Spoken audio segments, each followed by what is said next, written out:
As the US mulls expanding its travel ban to 36 more countries, Nigeria has issued a stark warning. The nation says the US could face retaliatory action and risk losing access to strategic minerals in West Africa. Picture this.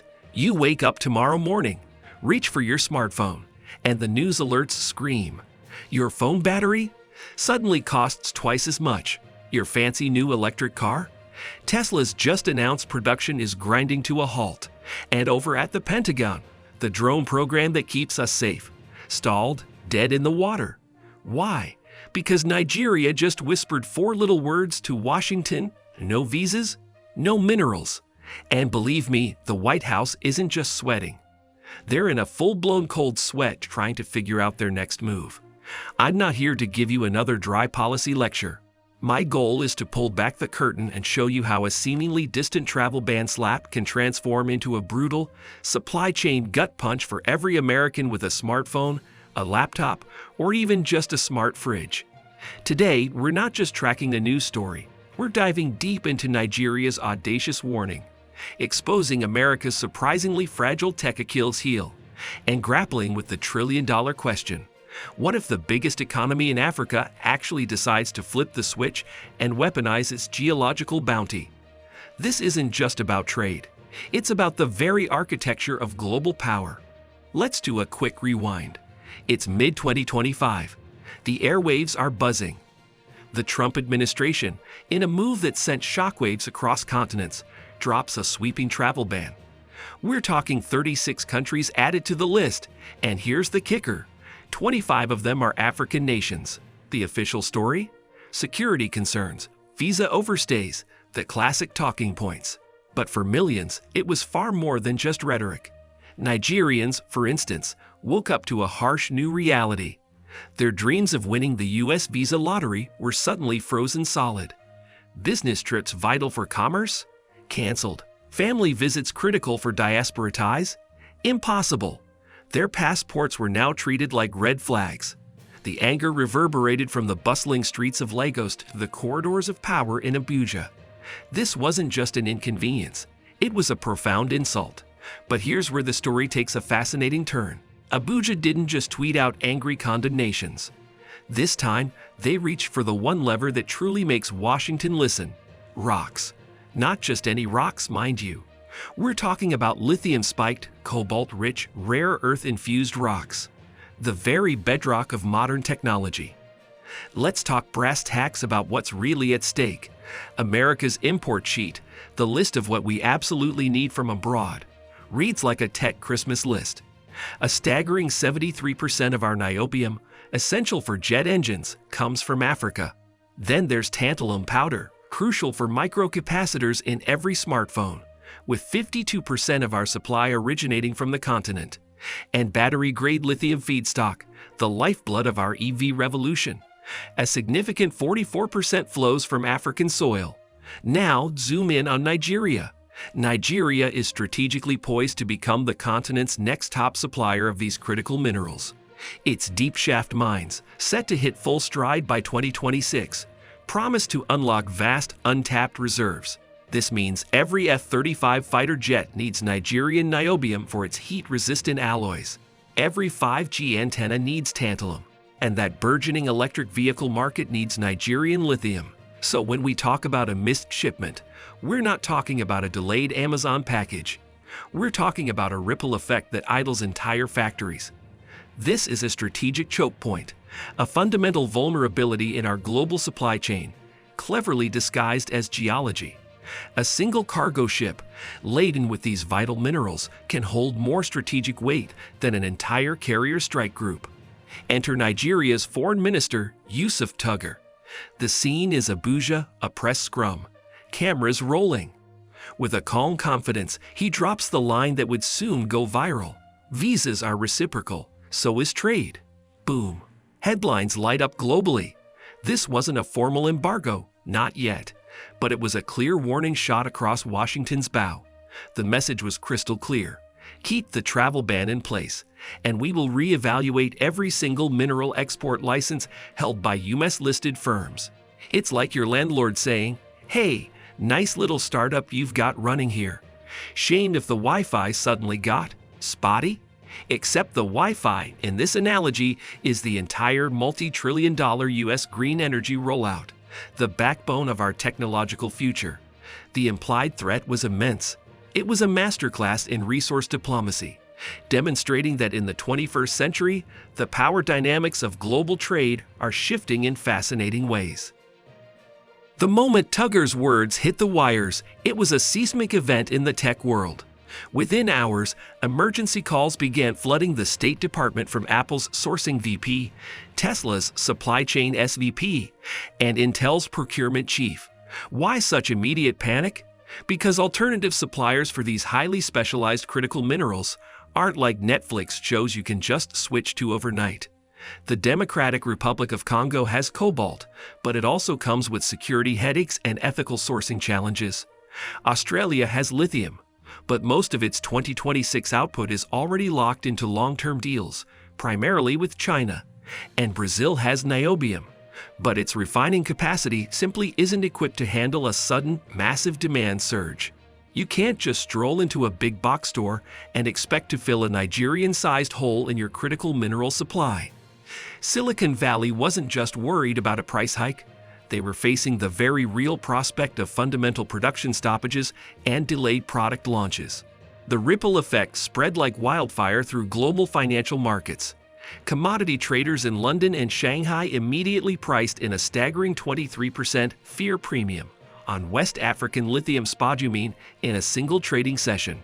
Concurrently, the Nasdaq's specialized green metals ETF slid a noticeable 8%. But while Washington found itself scrambling, China saw an opportunity. Beijing swiftly offered Nigeria infrastructure loans, denominated not in dollars, but in yuan, and sweetened the deal with a promise of fast-track visa-free entry for Nigerian nationals. See the chess move here? While America was debating a travel ban, China was offering gates-wide open economics. If Africa's largest economy were to pivot east, the implications would be enormous. The Belt and Road would gain a critical mineral superhighway, solidifying China's access to the very resources the West desperately needs. And what would the U.S. get? A supply chain migraine that could last for years. So what's Washington's play here? The options are limited and fraught with complications. Option 1. Invoke the Defense Production Act, DPA, to boost domestic mining. Great, right? Except permitting for new mines in the U.S. can take 7 years or more, and even fast-tracked lithium from Nevada still needs Nigerian tantalum capacitors to function in high-tech applications. Option 2. Build a friendly nation, buyers club with allies like Canada and Australia. Nice idea, but Aussie ports are 13,000 nautical miles away, meaning massively extended shipping times, increased costs, and new vulnerabilities in contested South China Sea choke points. Option 3. Lean hard on diplomacy. Quietly drop Nigeria from the travel ban list. This is the path of least resistance, but it means admitting the ban's costs now outweigh its benefits. A tough headline to sell in an election year. Nigeria's warning isn't just an isolated incident. It's a template. It's a bold declarative statement that the rules of globalization are being rewritten. We're witnessing the rise of resource nationalism 2.0. This isn't about simply nationalizing mines. It's about strategically leveraging control over critical raw materials. Consider the domino effect. Kenya, with its titanium, is already hinting at using its mineral wealth as leverage. Ghana, a major producer of manganese, is mulling export limits. And Senegal, with its uranium reserves, is watching with keen interest.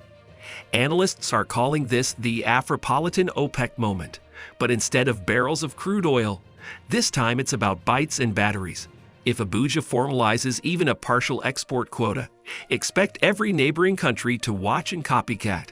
The endgame? A potential African minerals cartel that doesn't just dictate prices but strategically chooses destinations, turning the tables on traditional power dynamics. Let's get down to the brass tacks of what this could mean for your daily life. Industry insiders are modeling 3 distinct scenarios. Scenario green. Diplomacy resolves the spat within 60 days. American firms pay 7% higher prices, but production lines keep rolling. Your new gadget is a bit more expensive, but it's available. This has a 31% chance. Scenario Amber. Nigeria pauses new export permits for 6 months.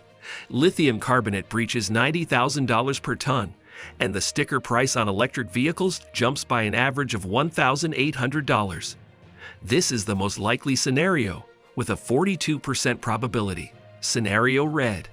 A full 12-month moratorium on mineral exports to the U.S. The Pentagon is forced to tap into the national defense stockpile. Samsung delays its Galaxy launch, and that iPhone 17 you've been eyeing? You'll be lucky to see it by holiday season 2026. This dire scenario currently holds a 27% chance. Let's zoom in from geopolitics to the human experience. I recently spoke with 5 Lagos-based tech entrepreneurs, and their mood was a complex blend of cautious pride and simmering frustration. They absolutely hate the travel ban. It's personal when your US-based sister can't come home for a wedding. But they also love seeing their government, for once, weaponize geopolitics in a way that commands respect. One fintech CEO put it perfectly. We're always the victim in these stories. Now, for the first time, we feel like the protagonist. That feeling of agency matters immensely. In a democratic nation like Nigeria, public opinion exerts significant pressure. With national elections looming in 2027, political leaders know that voters often reward swagger, especially when it comes with the promise of more jobs and a stronger position on the global stage. All right, let's bring this home to your wallet. Analysts estimate that the average U.S. household owns 22 devices that rely on Nigerian-linked minerals. Your smartphone, laptop, game consoles, smart TV, and smart fridge. Imagine a sustained 30% price spike in these critical metals. That translates to roughly $87 per household in replacement costs over the next 3 years. Multiply that by 130 million households, and we're talking about a colossal $11 billion in stealth inflation. It's a pervasive, insidious increase across a wide array of goods. So yes, a policy paper drafted in Abuja can absolutely nudge the price of your next Prime Day purchase. Geopolitics is the very real reason your wireless earbuds might cost an extra $12 next spring. If this story feels less like news and more like a high-stakes thriller, then you absolutely need to hit that subscribe button.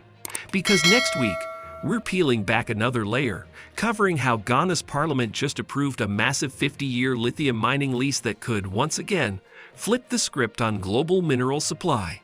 Don't wait for the algorithm to spoon-feed you crumbs of information. Stay ahead of the curve, stay informed, and understand the forces shaping your world. Is there a way out of this standoff? Sources at the State Department indicate that career staff are quietly pushing for a tiered reopening of visa categories, starting with student visas. However, Nigerian diplomats are playing a different game. Their counterproposal is uncompromising. Minerals first, visas second. This sequencing standoff could easily stretch for months. Both sides are aware that the economic pain is asymmetrical. America bleeds innovation delays. Nigeria bleeds foreign direct investment. The historical playbook suggests the side that feels the most domestic pressure blinks first. My bet? Expect a face-saving compromise by Q2 2026. Nigeria would likely maintain existing export quotas, and in return, the U.S. would probably loosen some student and tourist visa rules. Both nations would then rush to Twitter, declaring victory. Let's indulge in a thought experiment. Imagine waking up tomorrow to an alert. Nigeria Customs halts all U.S.-bound lithium, tantalum, niobium. Within 24 hours, Asian smelters hike spot prices by 60%. By day 3, Panasonic idles a battery line in Nevada, furloughing 1,200 workers. By week 2, Apple announces pre-orders for its next iPhone are supply constrained. The halls of Congress would scream for blood, but the World Trade Organization moves at a glacial pace.